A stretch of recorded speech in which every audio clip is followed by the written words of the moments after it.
சற்று முன் பாமக கட்சியிலிருந்து விலகினார் ஜி.கே. மணி. அதிர்ச்சியில் அன்புமணி ராமதாஸ்.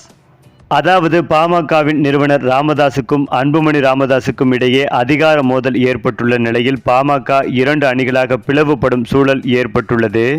அந்த வகையில் பல கட்ட பேச்சுவார்த்தைகளுக்கு பிறகும் தீர்வு எட்டப்படாத சூழலே நீடிக்கிறது. இந்த நிலையில்தான் விழுப்புரம் மாவட்டம் தைலாபுரத்தில் ராமதாஸ் தலைமையில் மாவட்ட செயலாளர்கள் கூட்டம் இன்று தொடங்கி வருகிறது. ராமதாஸால் புதிதாக நியமிக்கப்பட்டுள்ள மாவட்ட செயலாளர்கள் மற்றும் மாவட்ட தலைவர்களும் மட்டுமே இந்த கூட்டத்தில் கலந்து கொள்ள அனுமதி வழங்கப்பட்டது. இந்த கூட்டத்தில் பாமக கௌரவ தலைவர் ஜி.கே. மணி, வன்னியர் சங்க தலைவர் அருள்மொழி ஆகியோர் பங்கேற்றுள்ளனர். இன்று நடைபெற்ற ஆலோசனை கூட்டத்தில் பாமகவிற்கு புதிய பொதுச் செயலாளரை ராமதாஸ் நியமனம் செய்துள்ளார். பாமக மாணவரணி செயலாளராக இருந்த முரளி சங்கர் பாமகவின் மாநில பொதுச் செயலாளராக அறிவிக்கப்பட்டதோடு வடிவேல் ராவனை பொதுச் செயலாளர் பதவியிலிருந்து நீக்கி ராமதாஸ் அறிவிப்பு வெளியிட்டுள்ளார். இந்த நிலையில்தான் தைலாபுரம் தோட்டத்திற்கு வந்த பாமகவின் கௌரவ தலைவர் ஜி.கே. மணி செய்தியாளர்களை சந்தித்து பேசும்போது, 1 வாரத்திற்கு முன்பு ராமதாஸ் சென்னைக்கு வந்தார். சென்னையில் நானும் போய் 2 மணி நேரம் பேசினோம். சுமூகமான தீர்வுக்கு வர வேண்டும், வேகமாக காலம் தாழ்த்தாமல் முடிவுக்கு வர வேண்டும் என பேசினேன். சரி என ஒத்துக்கொண்டார். ராமதாஸின் சின்ன பொண்ணு கவிதா வீட்டில்தான் பேசி பார்த்துவிட்டு வெளியே வந்த பொழுது செய்தியாளர்கள் இருந்தார்கள். அவர்களிடம் நல்ல தீர்வு விரைவில் வரும் என்று சொன்னேன்.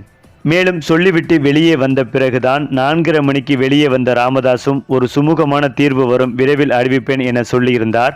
இதற்கிடையில்தான் நடைபெற்ற 1 வார நிகழ்வுகள் கவலை அளிப்பதாகவே இருக்கிறது. ரொம்ப வருத்தப்படக்கூடிய, வேதனை அளிக்கக்கூடிய செய்திகள் தான் வருகிறது. நாங்களும் எவ்வளவோ முயற்சி எடுத்து ஒரு சுமூகமான தீர்வு வேண்டும் என சொல்லி முயற்சி செய்தோம். அது என்னவோ தெரியவில்லை, காலம் தாழ்த்தி கொண்டு போய் கொண்டிருக்கிறது. இப்பொழுதும் நாங்கள் நினைப்பது இருவரும் உட்கார்ந்து மனம் விட்டு பேச வேண்டும். இதுதான் என்னுடைய விருப்பமும் பாமகவில் உள்ள அனைவருடைய விருப்பமும் என்றார் ஜி.கே. மணி. அதேபோல் அதற்கு பிறகு சென்னையில் மாவட்ட செயலாளர்களுடன் அன்புமணி நடத்திய கூட்டத்திற்கு போட்டியாக தைலாபுரம் தோட்டத்தில் ராமதாஸ் இன்று ஆலோசனை கூட்டத்தை நடத்தினார். இந்த கூட்டத்தில் அன்புமணியின் மாவட்ட பொதுக்குழு மற்றும் 100 நாள் நடைப்பயண திட்டத்தை முறியடிக்க புதிய நிர்வாகிகளுக்கு அதிரடி கட்டளை பிறப்பிக்க உள்ளார்.